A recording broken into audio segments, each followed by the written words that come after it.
We are here at the Comer Museum and Art Center in Sylacauga, Alabama, 711 North Broadway.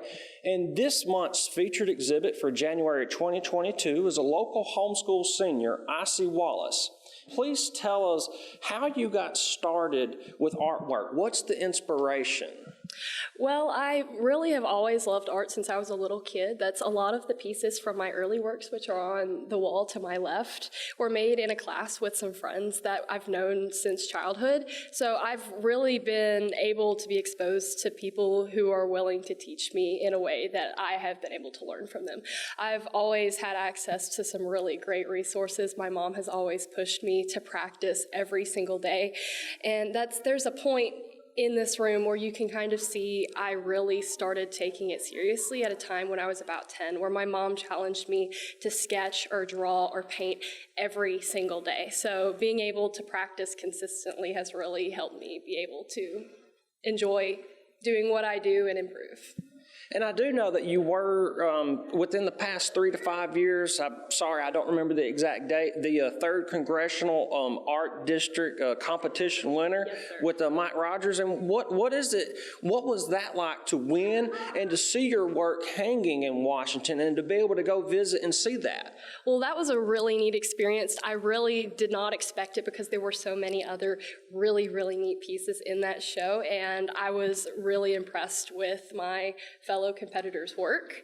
And so I was really honored that somebody thought that my piece was worthy to hang in a national level building.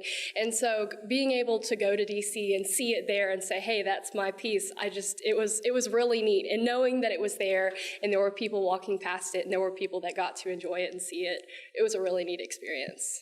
But not to take away from this month's exhibit here, January 2022 at the Comer Museum and Art Center, what type of works do you have, from like colored pencil? Is it acrylic? What's the 3 main styles that you have in this exhibit?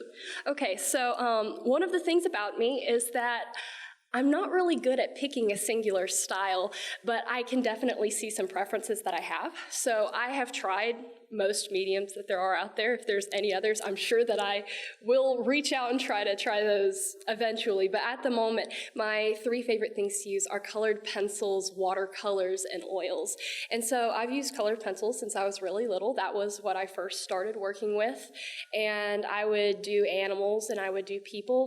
I remember there were several assignments. Since I'm homeschooled, Mom would have me study different animals, and as I studied those animals, I would do them in colored pencils. So you can see some of those on these walls, and I don't use them as often anymore, but I still have a love for that.